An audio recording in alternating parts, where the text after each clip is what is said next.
अस्सलाम वालेकुम मेरे प्यारे भाइयों, मेरी प्यारी बहनों। अगर गाड़ी के इंश्योरेंस में और तकाफुल में सारे मामलात एक जैसे नज़र आ रहे हैं, तो फिर इंश्योरेंस को हराम और तकाफुल को हलाल किन बुनियादों पे कह रहे हो भाई?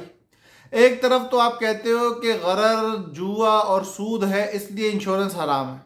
तो अगर आपने गाड़ी खरीदी और उसके बाद उसका तकाफुल कराया या इंश्योरेंस कराया, तो आपने पैसे भरने पे अगर नुकसान होगा तो पैसे वापस मिल जाएंगे, नहीं होगा तो नहीं मिलेंगे। ये गरर हो गया। या तो बहुत ज़्यादा पैसे मिल जाएंगे या जो दिए वो भी सारे डूब जाएंगे। ये जुआ हो गया, क़िमार हो गया। और आपने पैसे थोड़े दिए, रिटर्न में ज़्यादा मिल गया, ये सूद हो गया। तो भाई ये तो तकाफुल में भी हो रहा है और ये इंश्योरेंस में भी हो रहा है। तो इंश्योरेंस को आप हराम कह रहे हो, तकाफुल को आप हलाल कह रहे हो, कैसे? वजह क्या है? तो देखो, यहाँ मामले की असल हकीकत को समझने की ज़रूरत है कि असल वजह क्या है कि जिसकी वजह से एक का हुक्म अलग और दूसरे का हुक्म अलग बयान किया जा रहा है। कि इंश्योरेंस की पॉलिसी की ख़रीद और फ़रोख्त की जाती है। इंश्योरेंस में जो आप ख़रीद रहे होते हो पॉलिसी, उसके लिए आप जो पैसे पे कर रहे होते हो, उसके रिटर्न में आपको पैसे देने की बात की जा रही होती है। और उस पैसे देने को वो किसी न किसी चीज़ से मशरूत कर देते हैं। इंश्योरेंस कंपनी उस पैसे की मालिक बन जाती है जो आप उनको पे करते हो, और रिटर्न में जो पैसे वो आपको पे करते हैं उसके मालिक आप बनते हो।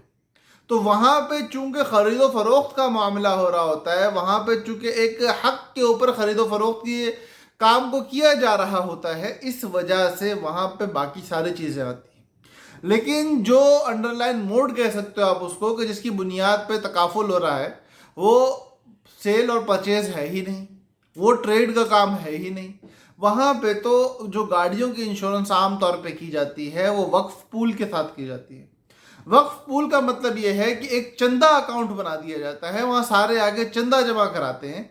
और उस चंदे अकाउंट के अंदर मामला ये होता है कि हर वो मेंबर जो इस चंदा अकाउंट में पैसा डाल रहा है, उसके फलां चीज़ के हवाले से, जिसकी हवाले से उसने चंदा डालना है शुरू किया है, उस चीज़ में उसकी मुआवनत हम करेंगे।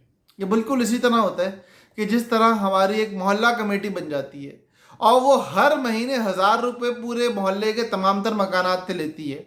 और मामला ये होता है कि किसी की बेटी की शादी होगी, किसी के घर में मैयत होगी, किसी के घर के अंदर कोई और तकरीब हो रही होगी जो कि ऐसी है कि सबके यहाँ हुआ करती है, तो उन तकारीब के हवाले से जो खर्चा होगा वो मोहल्ला कमेटी उठाएगी, उस बंदे ने नहीं उठाना।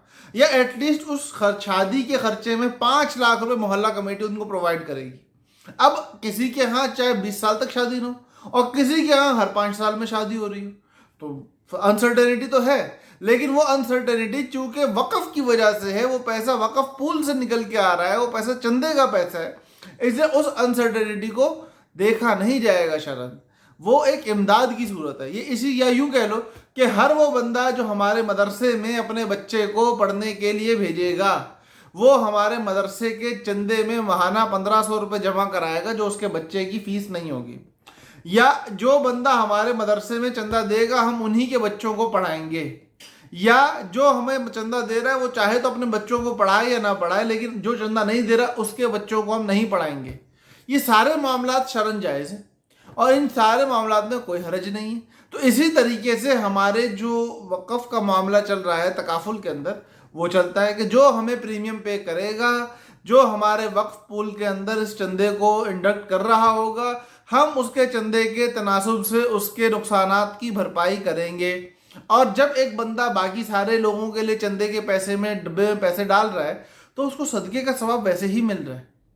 ये जो वक़्फ़ की बुनियाद पे हमारी तकाफुल हो रही है ना, जैसे इंश्योरेंस हमारे सूद की बुनियाद पे हो रही है, जुए और क़िमार और गरर की बुनियाद पे हो रही है, तो उसमें हर हाल में आपको गुना मिल रहा है और मुस्तकिल मिल रहा है। हर ट्रांजैक्शन पे आपको गुना मिल रहा है, हर बंदा जब रिडीम करा रहा है तो आपको गुना मिल रहा है। तो इसी तरीके से यहाँ पे हर ट्रांजैक्शन पे, हर रिडम्शन पे आपको नेकी और अजर मिल रहा है, इमदाद का ज़रिया बन रहे हैं, खैरुन्नास मन यनफ़उन्नास के मातहत आ रहे हैं। तो मेरे प्यारे भाइयों, मेरी प्यारी बहनों, असल फ़र्क है प्रोसेस का। जब प्रोसेस मुख्तलिफ होता है तो हुक्म तब्दील हो जाता है।